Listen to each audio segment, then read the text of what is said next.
because of unity.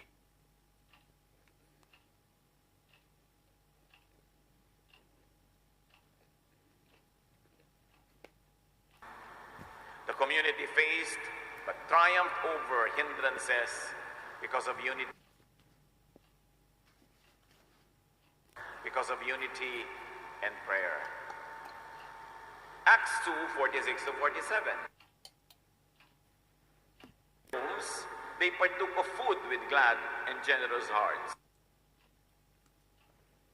Added to their number day by day those that were being saved.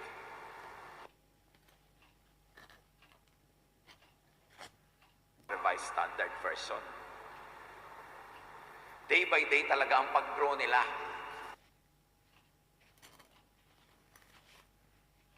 Hindi buwanan-buwanan. Kada araw, may nadadagdag na pagpapala, may nadadagdag. The Jesus community enjoyed being together and continued to grow even more in quality. Sidhi ng pananalig, napakasarap ng samahan, napakalakas ng pananampalataya na halos ayaw maghiwa-hiwalay ng mga mananampalataya. Kung hindi siguro sila hinihingan ng tungkulin na magtrabaho, gawin ito at gawin yun, talagang lagi silang magkakasama. And what is so amazing about the first generation Christians and Christianity? Early church history repeats in the history of day by day, whose 30th anniversary we celebrate today. Ganon ang pattern na nangyari sa atin. Paano nga ba, tanong ng mga bagong dumadalo sa atin, nagsimula ang day by day Jesus family at paano ito lumago? Noong June 1985, I was working as editor at the King Khaled Specialist Hospital in Riyadh. We started a Bible study. I called several of my co-workers to do a Bible study in the compound of our hospital that is fairly protected from the authority of the local police because it was a compound that had a contract with the Saudi government that it would enjoy a lot of freedom inside that compound. But nevertheless, it was still in Saudi Arabia. And our first Bible study was sheltered in the house of our sister Amy Gibson. In this house, in Riyadh, in 1985, 7 tao ang nagsimula ng gawain ito. I asked several people. Isa sa kanila ay nagpatuloy at ngayon isa sa mga pastora natin, siya si Cora Valenciano na pastora sa Day by Day, Qatar. Yung iba ay nagpunta na sa iba't ibang mga bansa, hindi na sila nakapagpatuloy na kasama natin at meron namang tinawag na ng Panginoon, bagamat sa kanyang earthly life ay talagang kasama natin siya sa Day by Day. Sa 7 sumama na ito, napuno ang bahay. Dumami ng dumami. Pero may panganib dahil baka isublong ng kapitbahay, baka kahulihin. At nung araw, mga kapatid, dahil hindi naman malinaw ang policy ng bansang yan tungkol sa religious activity, akala ng mga umaattend ng Bible study, pag nahuli sila, mapupugutan ng ulo. Hanggang ngayon, hindi natin na-confirm kung totoo ba yun o hindi. Pero ang mahalaga, yung mga umaattend, handang mapugutan ng ulo sa pag-attend. Ang taas ng quality, ng spirituality, dahil nakataya at the least, baka ka ma-deport, makulong ka sandali, pauwiin ka, mawala yung trabaho mo. Pero lahat ng yun, nakataya pagka uma-attend sa Bible study. Makaraan ng ilang buwan, ang Bible study ay lumipat sa labas ng very safe compound sa isang private villa. Villa ni Tito Vic at Tita Betty Cruz. Sa labas at yun ay nasa syudad na talagang sa labas lang ng bahay mo, nandun na yung mga pulis at kung ano-ano pa. At dito, yung mga nakakakilala sa Panginoon ay nagdala pa ng mga kakilala. At yung mga kaibigan ng mga Cruz family ay inimbitahan nila. At sila naman matapos ang ilang linggong pag-attend, nag-imbita ng nag-imbita sa compound ng King Khaled Specialist Hospital na yan ay lumabas.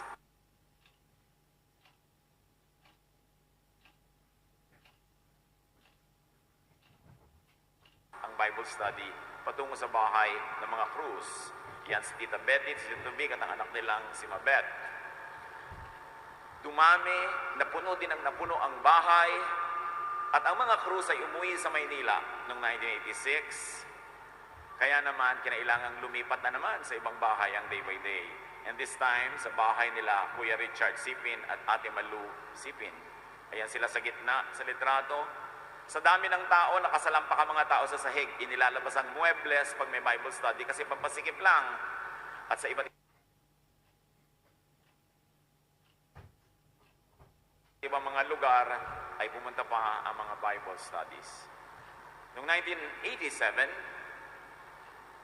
we were running 7 full-blown churches that administered 37 satellite groups in spite of all the prohibitions at mga bawal.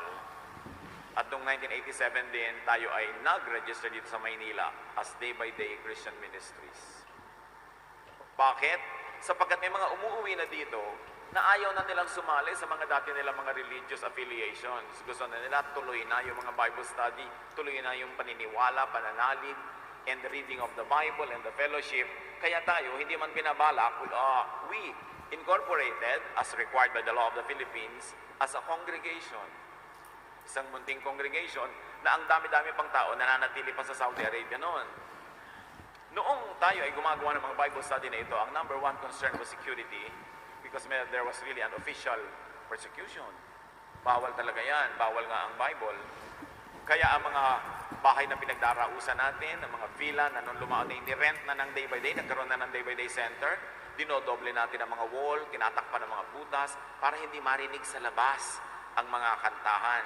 At laging pigil sa pagkanta. Yan ay isa silong ng villa na nirent na ng Day by Day nung lumaon dahil ang dami-dami ng tao. Kita nyo, dikit-dikit. Sobrang siksikan.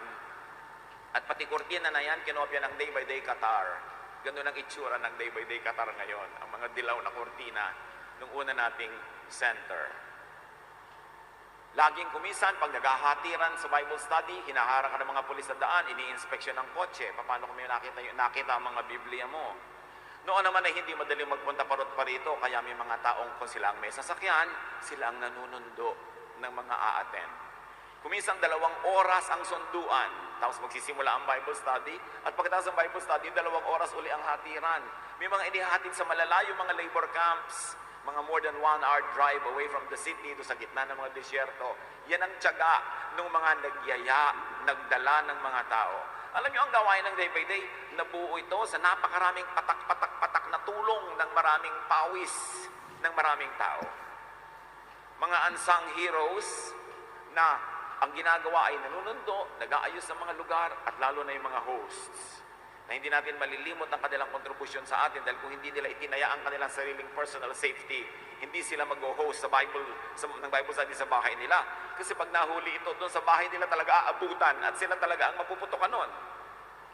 Pero matatapang dahil sa Espiritu ng Diyos na nasa puso ng mga tao at nakita naman nila ang nagiging bunga.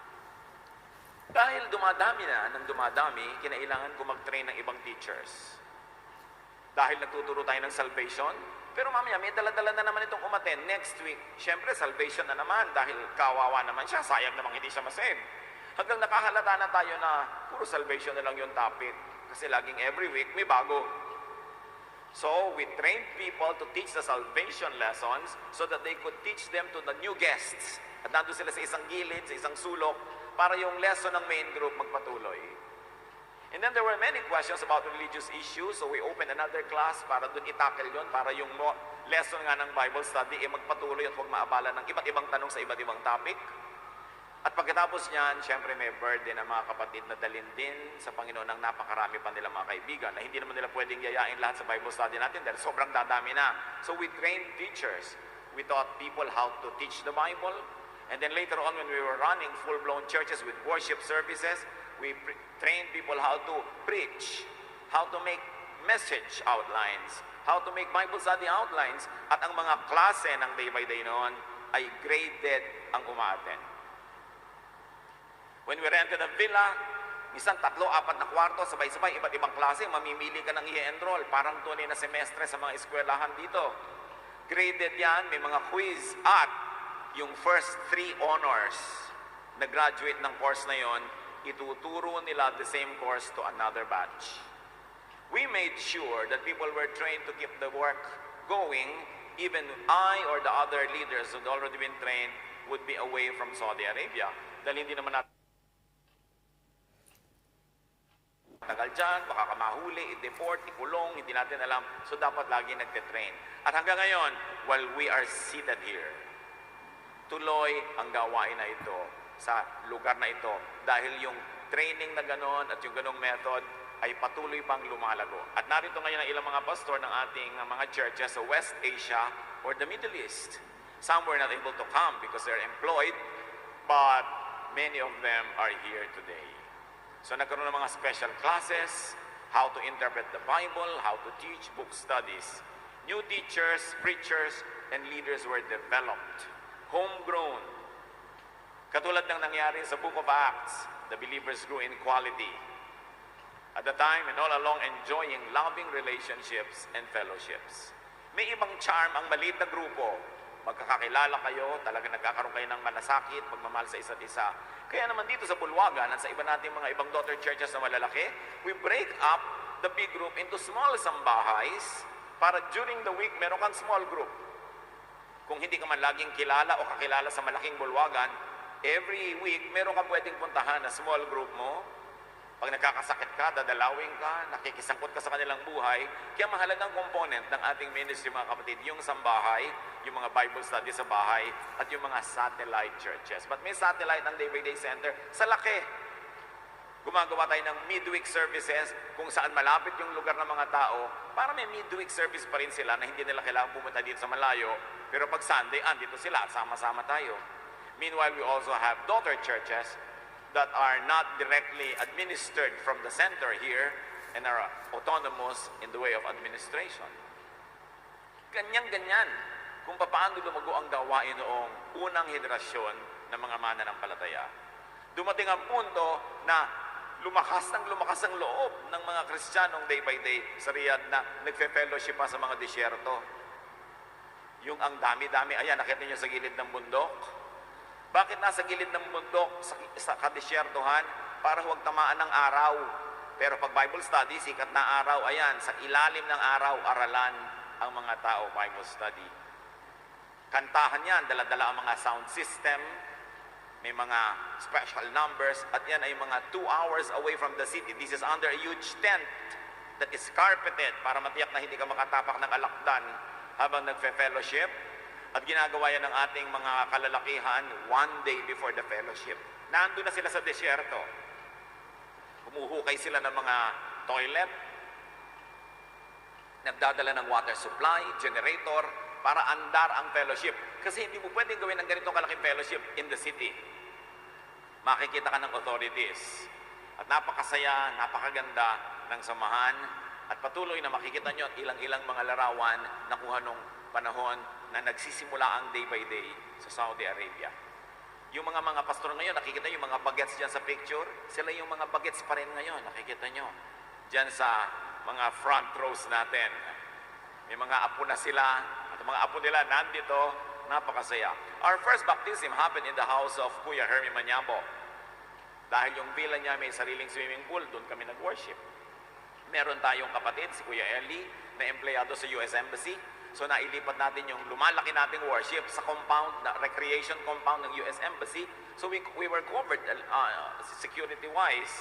Lahat ng mga miyembro ng kapatiran na may kilala, may contact, may ganito at may gano'n na resources, iniaambag nila kay material, kay financial, kay connections. Yung church lumago. The community faced but triumphed over hindrances by unity and prayer, tulad ng panahon nila Peter. Mga banta, marami mga danger. Minsan, magsisimula na tayong mag-worship, may mga religious police sa baba na gustong pumasok at mag-inspeksyon. Ay allowed yung kasama nilang guide na siya pang nag-bisto sa day by day doon sa mga religious police. At siyang dinala ko sa paligid. Hindi alam ng mga kapatiran na may mga pulis na pala sa baba. Konti lang nakakaalam. Una-una na si Kuya Ed Manalo. Siya kasi tinanong ko, bakit ka namang madala? May mga pulis sa baba. Anong gagawin natin? Pakyatin mo isa lang. So ako mismo ang humarap doon sa isa na yon. Ipinakita namin yung library, yung tape ministry, kasi ang lahat ng messages natin nun, kinokopya, tapos uwi na ng mga umattend yung kopya nun para ma-review pa, ipapadala sa mga asawa dito sa Pilipinas. Pinakita ko lahat ang ginagawa namin. Sabi ko, kung kailangan mag-report ka, meron kang Panginoon, mag-report ka. Pero kami may Panginoon din, patuloy kami sa aming ginagawa. Tiyakin mo lang, wala sa report mo yung sex, o gambling, o alak. Gusto mo, i-report mo ang nakita mo. Pero alam niyo pagkatapos noon, umalis sila, nag-worship kami. At nung matapos yung worship, tsaka ako announce, kilala niyo ba? Alam niyo ba kung sino yung kasama ko umiikot-ikot? Pulis yun, kaya magbalot-balot na tayo. So, bigla kami nagbalot-balot. Yung villa, para magkasya kami, maliliit kasi mga kwarto, kahit malalaki yung bahay, ginigiba namin ang mga dingding niyan. Tinitibag ang mga konkretong dingding para magkasya, magkaroon ng hall. Pero handa rin tayo kasi may mga materials tayo na wallpaper, nakamukha ng giniba, mga electrical connections, mga ilaw-ilaw. Kaya pagtalikod namin, ginawa uli ng mga kapatiran yan.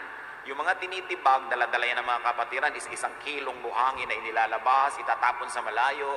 At nung binalik yan, yung mga buhangin na ipinasok, mahalulaki sa isang dala, kanya-kanya, nabuo yun. Nung ni-raid yung lugar na yun after 1 week, wala silang inabutan na worship halls, maliliit na kwarto uli. Ewan ko kung ano nangyari doon sa nagsuplong. By the way, yung nagsuplong, Pilipino. Taga-South. Kaya natin tiniyak na isa lang yung makakaakyat para walang witness sa sasabihin niyang nakita niya. So siya lang may sabi. Tapos paano niya papatunayan na i-restore yung villa? Ang daming ganyang kwento, mga kapatid. Ang dami nating dinaanan bago tayo naging ganito. Pero bawat araw, kaya nga day by day, kung anong kailangan gawin, yun lang ang ginagawa. Noong 1988, umuwi sa Pilipinas, ang isang pastor natin, si Pastor Cesar Pasino, itinayo niya ang kauna-unahang formal, full-blown local church sa Pilipinas ang day by day sa Nasipit, Agusan del Norte. Yung humble building na yan, dyan muna yung day by day. Mamaya tingnan nyo sa exhibit nila kung ano na ang itsura ng building ng day by day sa Nasipit. At tingnan nyo rin ang lahat ng mga exhibit dyan sa paligid. Noong 1989, ang inyong lingkod ay aarestuhin. May nagsabi sa atin, reliable sources. Kung kaya nagpasya ang ating mga elders na pauwiin ako rito, at umuwi naman ang inyong lingkod dito, maraming nagtulungan para mangyari yun. At nalipat na ang day by day center dito kasama na inyong lingkod at sinimulan nating itayo ang formal, full-blown ministry or church level dito sa Maynila. Pero later on, meron talaga tayong isang kapatid tulad ni Pedro, nakulong, dinakip dahil sa kanyang religious activity. At dahil sa mga naging investigasyon na naging bunga ng pagkakadakip niya, marami mga elders natin ang na-implicate at sila ay dineport, pinauwi at naging mga pastor din dito at yung iba nakarating sa iba't ibang mga bansa. So, mula nung tayo ay nandito na sa Pilipinas noong 1989, ay patuloy na naggawa tayo ng maraming mga activities and satellites and daughter churches in the Philippines and abroad got born. Paano tayo nagkakaroon ng mga churches abroad? Pag yung ating mga workers, mga members sa iba't ibang congregation ay malilipat ng ibang bansa, ang lagi nilang marching orders, mag-start kayo ng Bible study. Kaya sanay ka kay hindi, basta masasanay ka rin yan. Pagka ginawan mo na ngayon, mag-start ka ng Bible study. At pag dumami na ng dumami umaattend sa'yo, magiging worship group na kayo, mag-worship na kayo. At kung kailangan i-register sa ibang bansa, mag-register kayo para kayo recognize. And that's how day-by-day churches abroad were born. Dala-dala din ng mga taong nakarinig ng magandang balita, una sa Saudi Arabia, and then sa iba't ibang mga bansa na napuntahan ng balitang yon. Today, my dear brothers and sisters, on our 30th anniversary, we celebrate the Lord's abundant blessings at tayo ay dinala pa ng Panginoon, pribilehyo na gamitin itong pagkalaki-laking bulwagan na ito. At tayo napakaraming taon na dito, ang dalangin natin ay patuloy pa tayong payagan ng Panginoon na dito manamba. Pero dito man o sa iba, pareho lang yon, basta ang Panginoon ang ating sinasamba. Sari-sari mga baptism ang nagaganap, mga activities, at yan ay alam nyo. Ngayon, ang bulwagan natin o ang center ay may 25 satellite churches under the administration of the Bulwagan or the Day by Day Center. Meron tayong 23 daughter churches, not directly administered from the center, but they are here and all the pastors are here also.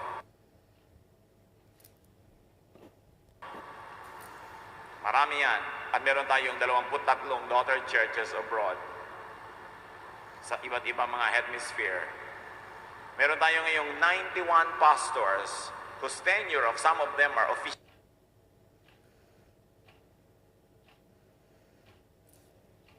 made only now. 6 associate pastors. Napakasaya na lumago sa Panginoon. At ang isa sa mga kagalakan ko bilang inyong punong pastor, kung meron tayong mga batang mga anak dito na mag-a-abroad, maghahanap ng trabaho, tuwang-tuwa kapag ang pupuntahan nila mga lugar may day by day na. May sumasalubong na sa kanila sa airport, meron na agad pabaon sa kanila mga kutsara, tinidor, plato, kung ano-ano. Meron na agad silang instant pamilya na iibsan yung hirap ng adjustment. At nagkakaroon sila ng mga karamay. Dalangin ko, dumami pa ng dumami ang mga day by day daughter churches abroad. At nang sa ganon, saan man tayo nandun, we feel at home. And also, in many countries where we do worship, halos tayo lang nagwo-worship sa Panginoon because we are in a very secular country or in a country dominated by other religions. Kaya nagagamit ng Panginoon na ating kapatiran na siya ay masamba sa mga lugar na yon na kung walang mga ganitong uri ng mga grupo ay hindi mangyayari.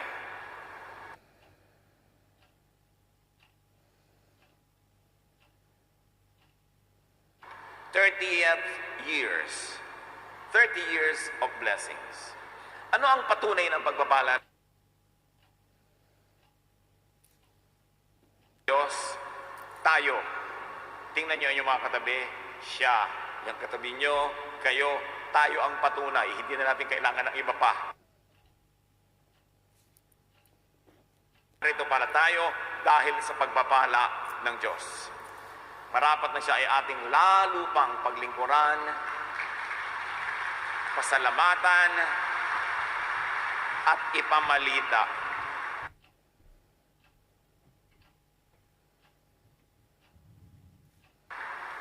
Kailangan, saan man kayo nagpupunta, you do a Bible study. Saan man kayo pupunta, ibalita nyo ang kabutihan ng Panginoon. Huwag niyong mamaliitin ng magagawa ng isang taong nagkukwento sa isang tao. Sapagkat lahat ng mga malalakit na kilang bagay ay sa maliit nagsisimula. Bawat isa sa atin na narito ngayon, nasa ibang lugar man, pero kasama natin sa Espiritu, maraming ngayon ay gusto-gusto sanang narito. Pero hindi pwede dahil may mga trabaho sila abroad. Sa lahat ng mga nadala natin sa Panginoon at nahihatid sa pintuan ng kabilang buhay, nauna na sa atin, ang lahat ng yan, sa tulong ng Panginoon, ang mga buhay natin ay napagtagumpayan, napabuti, nagkaroon ng kapayapaan, at kung may mga guluman, meron tayong pinaghahawakan, meron tayong sinasandalan. Ano ang challenges, mga kapatid? Matapos ang 30 taon, na salamat sa Diyos at sa Kanya ang papuri ay talaga namang mabunga. Ano ang challenge? Yung challenge na sinabi ng Panginoon sa church at Ephesus ay ating limiin. We should return to our first love. Sa Revelation 2:2-5, sabi ng Diyos sa church at Ephesus, I know your works, your toil, and your patient endurance. I know you are enduring patiently and bearing up for my name's sake, and you have not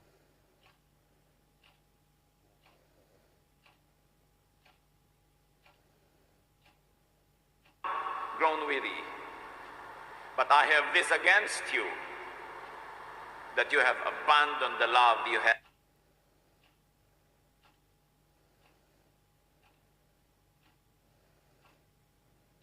at first. Remember then from what you have fallen, repent and do the works you did at first. Sobrang naging matagumpay ang gawain sa Ephesus, lumaki ang church. Kung pupunta ka ngayon doon, makikita nyo ang mga guho ng napakalaking basilika, malaking bahay dalanginan ng mga naunang Kristiyano doon. Prosperous town, prosperous church.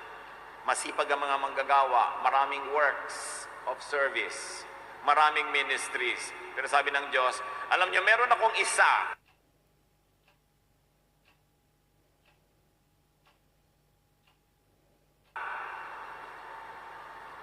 Nasakdal laban sa inyo.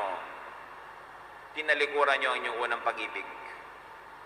Naging puro kayo gawa, puro performance, puro activities. Hindi na kayo nagmamahalan. Hindi nyo na ako ganun kamahal. You are busy with my work, but do you have time for me? Do you love me?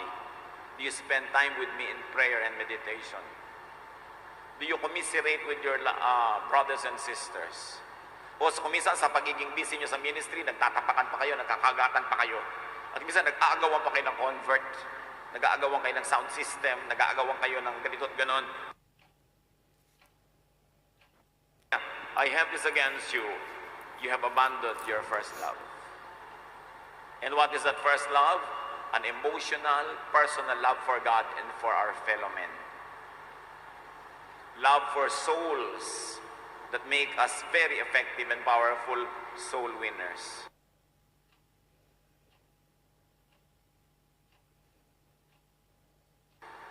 Sabi ganyan, pagsisihan ninyo ang pagtalikod nyo sa inyong unang pag-ibig. Tingnan ninyo, tingalain kung saang taas kayo nang galing sa inyong pagkakahulog ngayon. At bumalik kayo doon, return to your first love.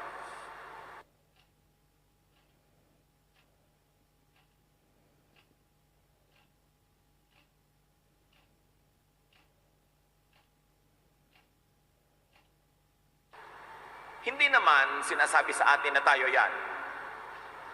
Pero magandang paalala. Kasi ang mga taong mabunga, busy, sometimes we mistake activity for achievement. Sometimes we think that just because we are busy in the ministry, we're already godly. Sometimes we think because there are many people and there are many proofs that we are fruitful, that God is already pleased. But God likes the first love. The love that we have for Him and for our brothers and sisters. And then the love for other people outside of the church. Beyond achievement, beyond figure, numbers, love. Sabi niya, ang ganda-ganda na sana ng record nyo. Kaya lang, sa pagiging busy nyo, nalimutan nyo ng magmahalan.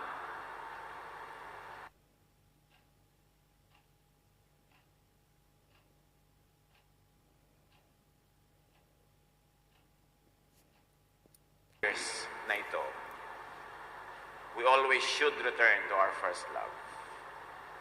The fellowship must first and foremost be loving. Hindi napaka-efficient, napakagaling, pero nag-aawayan, nagkakagalit, nagseselosan.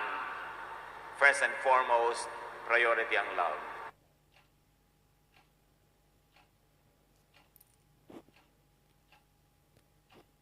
Our church is founded on love, the love of God for us, and the very clear and evident love of one another for each other. Kaya tayo nakatawid ng maraming pagsubok, kaya marami tayong nagawa kasi nagmamahal.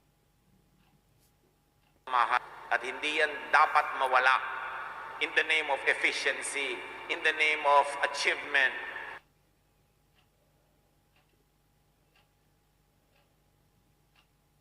In the name of numerical growth, unahin ang pagmamalasakit, pagtutulungan, pagmamahalan sa isa't isa. Return to or intensify loving God and people, and very importantly, part of the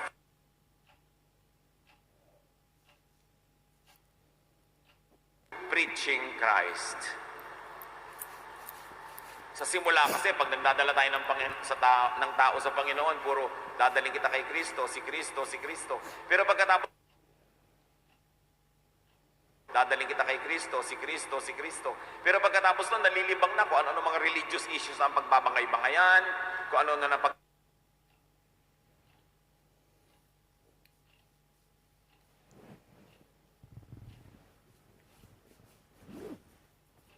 Dadaling kita kay Kristo, si Kristo, si Kristo.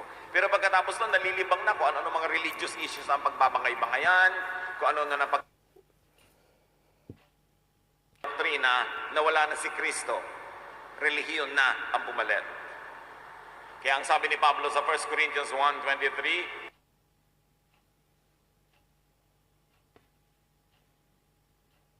we preach Christ. We don't preach anyone else. We preach Christ. And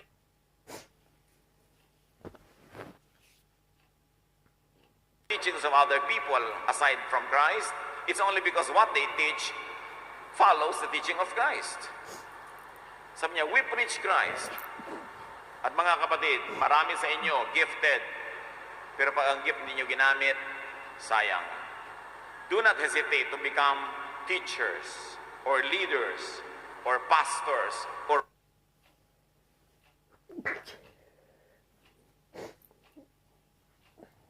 workers.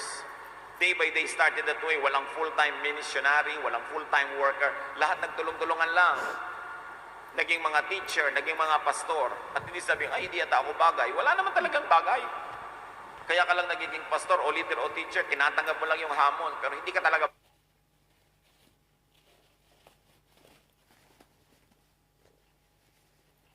bagay. Hindi ako bagay. Walang bagay. Nobody is reverend. But the work of God happens when people who don't deserve the honor accept the duty and work diligently in spite of our limitations. Mas kulang ka, mas nakikita mo kung paano ka pinupuno ng Diyos.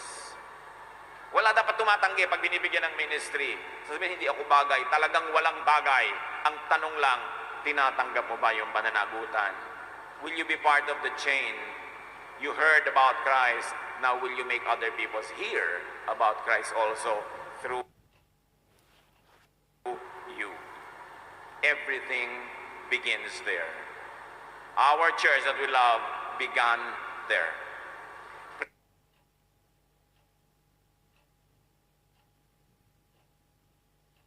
Preach and teach the gospel of forgiveness, not the gospel of judgment. Preach and teach the gospel of love, not of hatred, not of division, not of judgmentalism.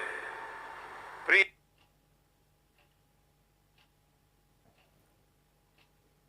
and practice the gospel of rest, not the gospel of works that kill people because they think only by dying in the battlefield will they please God.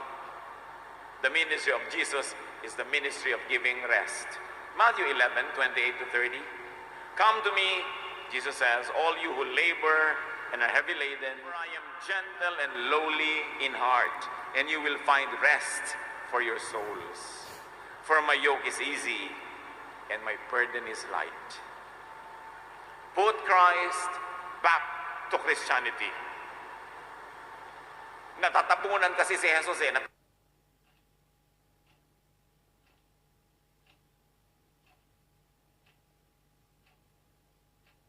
natatakpan ng kung sino-sinong personalities, natatakpan ng kung ano-ano mga teachings, natatakpan ng kung ano-ano mga do's and don'ts and regulations. Well, Jesus sets free, and Jesus loves unconditionally, and Jesus forgives. Maraming mga tao ngayon,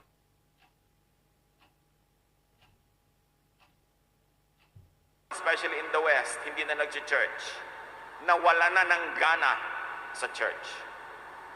Ang nakakalungkot, nawala na sila ng gana, hindi pa naman nila nasusubukan si Jesus. Ang nasubukan lang kasi relihiyon.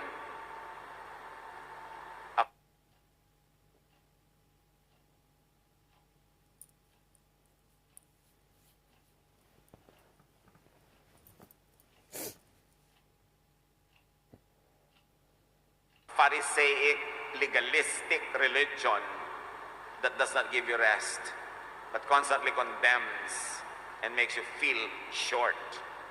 But Jesus says, I'll give you rest. My yoke is easy.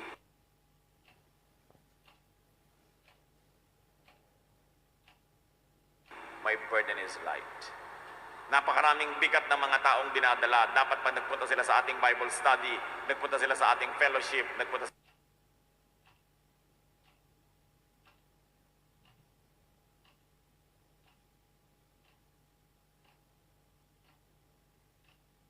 sa ating worship, dapat makakita sila ng kapahingahan, hindi ng intriga, hindi ng panghuhusga, hindi ng pangpupwera, hindi ng pangmamaliit o panglalait, kundi ng walang patakarang pagtanggap kung saan sila ay gagaling, mapapagaling, matuturuan, at kung may pagbabagong dapat mangyari sa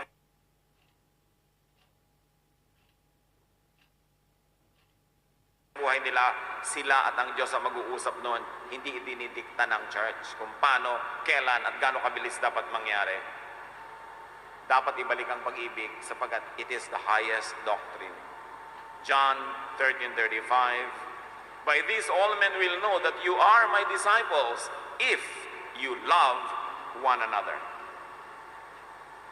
Sa pag-iibigan tayo makikilala ang mga anak ng Diyos, hindi sa pagpapagalingan. Maraming pagpapala ang Diyos ay binigay sa atin sa nakaraang 30 taon. Meron sa ating talagang kasama, 30 taon na, tuloy-tuloy. Meron namang sumali lang kamakailan, meron namang mahaba-haba na, iba-iba. Pero hindi naman binibilang yung taon lamang. Ang mahalaga sa panahon na ibinibigay sa atin ng Diyos na siya ay ating Panginoon at kilala na, umasenso ang ating espiritualidad, makapagturo tayo, makapaglingkod sa gawain, para dumating pa ang maraming 30, 60, 90, whatever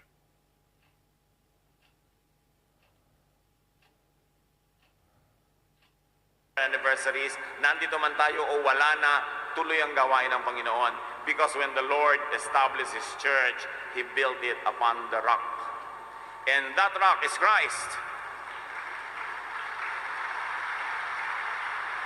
Sabi niya, I am going to build my church on this rock. The gates of Hades shall not prevail against it. The church of the Lord, once started, is built on the rock. It must rise, and it will prevail.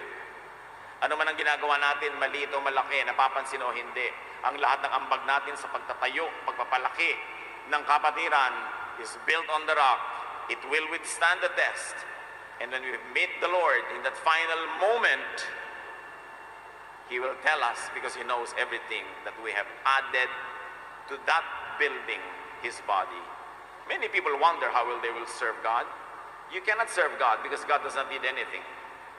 You cannot serve Jesus.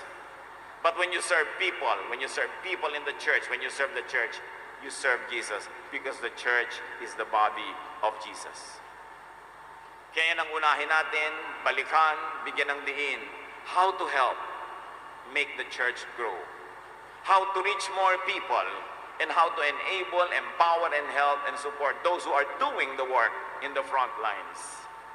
Nakakapag-celebrate tayo ng ganitong anniversary dahil ang mga tao, napakaraming tao, nagdulong-dulong. Ituloy natin yan. Because you know that whatever you do, whatever you contribute to the growth of the Lord's church is written in that eternal book. Because you build upon the rock. Panginoon, salamat sa nakaraang 30 taon. Salamat sa naging mga pagtutuwid, pagtuturo, pagpapalago, pagdidisiplina. Salamat sa lahat ng mga natawid, ng mga pagsubok, mga challenges ng ministry. Ang dalangin namin, we dedicate this church to you again, and we keep rededicating this church to you, that this may be an agent of peace, that your church, day by day, will preach Christ, the love, the forgiveness, the rest of Christ. And we believe, Lord, that as we heed your call, you will bless us.